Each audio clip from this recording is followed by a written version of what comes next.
కృష్ణవేణి గారికి, ఏబిఎన్ వీక్షకులందరికీ కూడా నమస్కారం అండి. నమస్తే. ఇక్కడ మద్యం కుంభకోణం కేసులో ఎల్లే కొద్దికి కూడా చాలా విషయాలు బయటకు వస్తూ ఉన్నాయి. సంచలనమైనటువంటి విషయాలు బయటకు వస్తూ ఉన్నాయి. ఒక సామెత ఉంది, సూది కోసం సోదికెళ్తే పాతరంకులు బయటపడి అన్నట్టు. ఒక ఏదైతే రాజ్ కసిరెడ్డి దగ్గరికి వెళ్ళి కొన్ని డాక్యుమెంట్స్ పరిశీలించినప్పుడు అతని దగ్గర ఉన్నటువంటి డాక్యుమెంట్స్ లో కేవైసీల ఆధారంగా వీళ్ళందరూ బయటకు వస్తున్నారు. ఇప్పటికీ 11 మందిని ఈ కేసులో విచారించడం జరుగుతుంది, కస్టడీలో తీసుకోవడం జరుగుతుంది, రిమాండ్ రిపోర్టులు తయారు చేస్తూ ఉన్నారు. చివరిగా మరి ఆ చెవిరెడ్డి భాస్కర్ రెడ్డిని పట్టుకున్నప్పుడు పోలీసుల మీద ఒక విధంగా జులుం ప్రదర్శించాడు. అరే నాకేం తెలియదు ఇదని అన్నట్టు, కానీ ఆధారాలతో సహా తీసుకున్నారు. వీళ్ళు చాలా మంది హైకోర్టు, సుప్రీంకోర్టులకి ముందస్తు బెయిల్కి వెళ్ళారు. దీంట్లో మేము ఏమి చేయలేదని చెప్పి, కానీ ఆధారాలు ఉన్నాయి కదా, మీరు కోర్టులు ఇదిగో స్పష్టంగా ఆధారాలు చూపించి మీరు సిట్ దర్యాప్తు అధికారులకు సహకరించడం అన్నప్పుడు ఒక విధంగా కంగు తిన్నారు. ఎప్పుడైతే ఈ విషయం బయటకు వస్తుందో తాడేపల్లి ప్యాలెస్ లో ఉన్నటువంటి కీలకమైన డాక్యుమెంట్లు అగ్నికి ఆహుతి చేశారు. అక్కడ ఒక సినిమా క్రియేట్ చేశారు. ఎవరో వచ్చి నిప్పు పెట్టారు అంటే తాడేపల్లి ప్యాలెస్ ని ఎవరన్నా తగలబెడతారండి?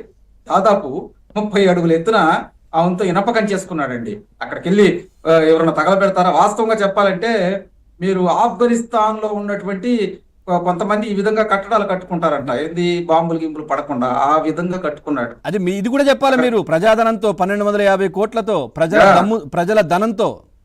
అవునండి, ప్రజల ధనంతో అవి మొత్తం చేసింది కూడా. దీంతో పాటు మీకు ఇంకో విషయం ఉంది. ఆ చుట్టుపక్కల కొన్ని విల్లాసు, ఏదైతే జగన్మోహన్ రెడ్డి ఆ చుట్టుపక్కల ఇంటి పక్కన కొన్ని గేటెడ్ కమ్యూనిటీ అపార్ట్మెంట్స్ ఉన్నాయి.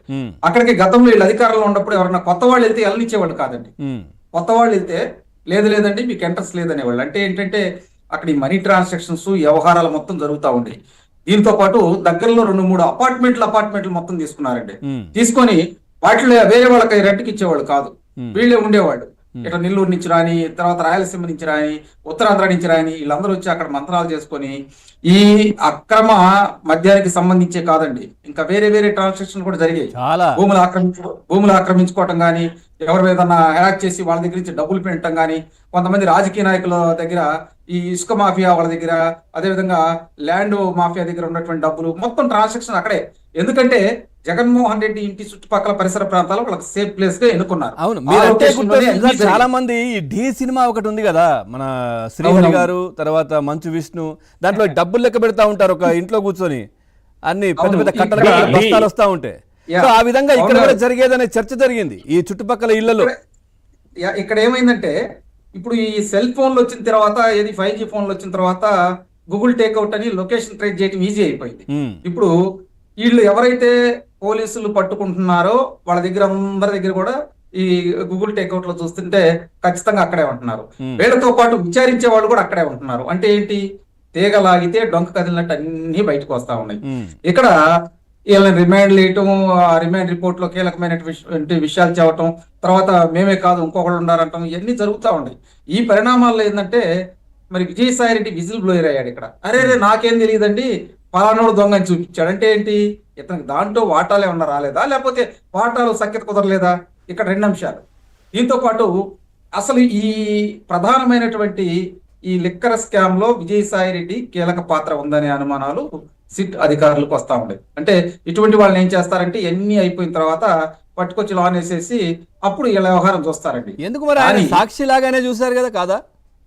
అంటే ఇప్పుడు దొంగల గురించి అవును, తర్వాత పెట్టారు, ముందు సాక్షిగా పిలిచారు. ఇప్పుడు పవన్ గారు ఇతన్ని పట్టుకున్నారంటే కొన్ని సాక్ష్యాధారాలు చెప్పరండి. ఇప్పుడు ఇతను బయట ఉండాలి, ఇతను చూస్తా ఉంటాడు, ఇతను ఫోన్లు వస్తా ఉంటాయి, అన్నా అరే వాళ్ళని పట్టుకున్నారు వీళ్ళని పట్టుకున్నారు, ఈ పాత సవాసాలు ఉంటాయి కదా, వాళ్ళందరూ ఇతని ఫోన్లు, ఈ ఫోన్ కూడా ట్రేస్ లో ఎవరెవరు చేస్తున్నారు. వీళ్ళకు ముందే అనుమానం, డౌట్ ఉన్న చెవిరెడ్డి భాస్కర్ రెడ్డి వరకు వెళ్ళలేదు, వెయిట్ చేశారు ఎక్కడెక్కడ ఏం జరుగుతుంది, ఎక్కడికి వెళ్తారు, ఎక్కడ కాల్ చేస్తారు, ఏమి ఎక్కడ దొరుకుతారు అన్నట్టుగా.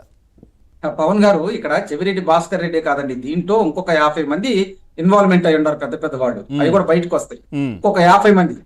నేనేమంటానంటే ఈ అమౌంట్ మొత్తం సేకరించారండి, అది అప్పటికప్పుడు జరిగింది కాదు. 5 సంవత్సరాల లెక్కర దందాయి వాళ్ళు ఒకే పాయింట్ లో పెట్టలేదండి.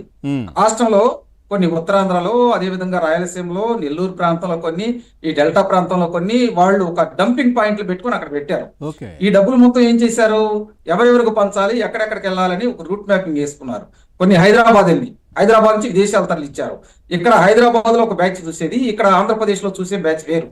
వీళ్ళు కేవలం ఇప్పుడు ఈ 4,000 కోట్లు అని అంటుంది కమిషన్లే, Okay. ఇంకా చాలా ఉండేయండి. Hmm. ఇక్కడ మీరు 2024లో మేలో గరికిపాడు చెక్ పోస్ట్ దగ్గర కృష్ణా జిల్లా అవుట్ చెక్ పోస్ట్ 8 కోట్లు. అక్కడ దాదాపు 8 కోట్ల పైచిలకు కొట్టుకున్నారు. అవును 8 అప్పుడు ఆ డబ్బులు మాయగారండి, మాయగారు మాకు సంబంధం లేదన్నారు. అవును ఇదే ఆ చెవిరెడ్డి డబ్బులు భాస్కర్ సీజ్ రెడ్డి చేశారు. అనుచరులు 8 కోట్ల 37 అవునండి. లక్షలు. అయ్యి అసలు మాకు సంబంధం లేదండి, మా వాళ్ళు కాదు, వాళ్ళు ఎవరో తెలియదు అన్నారు. Hmm. దాని మీద దర్యాప్తు జరిగింది. తర్వాత దాంతో పాటు వీళ్ళు కొన్ని ట్రాన్సాక్షన్లు తీసేటప్పుడు మరి ఎస్ఎన్జే షుగర్స్ వాళ్ళవి కూడా ఆ అకౌంట్స్ తీసినప్పుడు వాళ్ళ దగ్గర ఒక 5 కోట్లు దొరికినాయి. అదాన్ డిస్టిలరీ వాళ్ళ దగ్గర 16.12 కోట్లు దొరికినాయి. తర్వాత ఎంపీ డిస్టిలరీస్ వాళ్ళ దగ్గర ఒక 50 లక్షలు దొరికినాయి.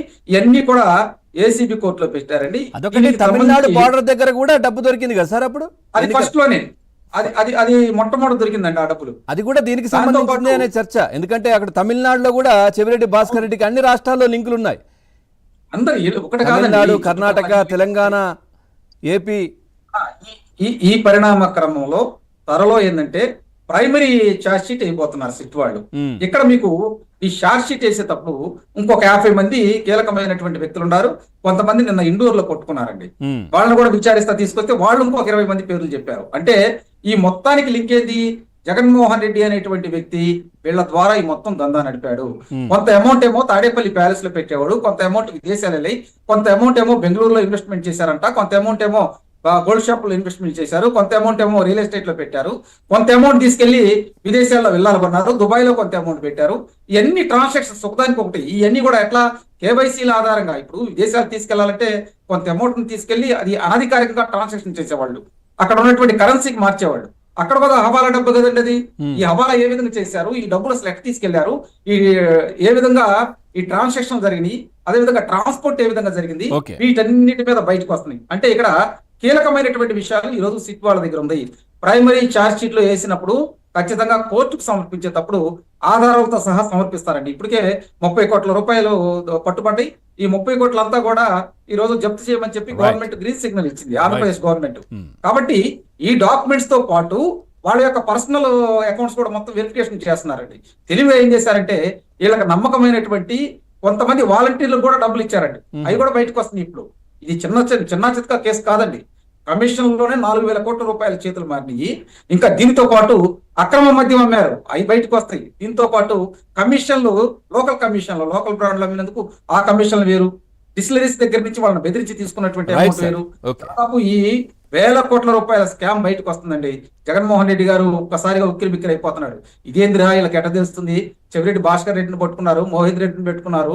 ఆ మోహిత్ రెడ్డిని ఏమన్నా 2 గాని కొట్టారంటే ఈ మొత్తం బయటకు వస్తాయి, సిట్ వాళ్ళకి చెబుతారని చెప్పి అల్లకల్లోలం అయిపోతూ మోహిత్ వాళ్ళ రెడ్డి ప్రధాన దొరికారా సార్? social దొరకలే media కదా పోస్టులు మోహిత్ రెడ్డి? ఏమండి, మోహిత్ రెడ్డి దొరకలే కదా? మోహిత్ రెడ్డిని విచారిస్తున్నారండి. అవును. మోహిత్ రెడ్డి దొరికినట్టున్నాడు, ఇవాళ దొరికినట్టున్నాడు మోహిత్ రెడ్డి కూడా. Hmm. వీళ్ళు అంతా ఏంటంటే విదేశాలు పారిపోవటానికి ఒక ప్లాన్ వేసుకున్నారండి. ఈ ప్లాన్ లో భాగంగానే నిన్న ఇండోర్ లో దొరికిన వాళ్ళు చెప్పారు మోహిత్ రెడ్డి ఎక్కడ ఉన్నాడు అనేది. మోహిత్ రెడ్డి దొరికాడు అనేది సమాచారం. Okay. మరి సిట్ అధికారులు కూడా దీని మీద కీలకంగా కొన్ని విషయాలు గోప్యంగానే ఉంచుతున్నారు. ఎందుకంటే ఓపెన్ గా బహిర్గతం ఉంటుంటే వాళ్ళు విదేశాలు పారిపోతున్నారు అందరూ కూడా. అదే ఈ ఆ కేసులో తుడా అసలు తుడా ఇంతమంది- చైర్మన్ గా ఆయన ఉండే అప్పుడు ఆ వెహికల్స్ లోనే కదా వీళ్ళంతా డబ్బులు తీసుకురావడం, పంపించడం, పంచడం ఇదంతా ఆ వెహికల్సే కదా. రైట్, కృష్ణవేణి గారు నమస్కారం. ఈ వెహికల్స్ Hmm. దీంతో పాటు పవన్ గారు మేడం సార్ చెప్పండి. అంటే ఒంగోలులో కూడా పెద్ద డంపింగ్ యార్డ్ లాగా పెట్టారు ఈ మనీ మొత్తం కూడా. అంటే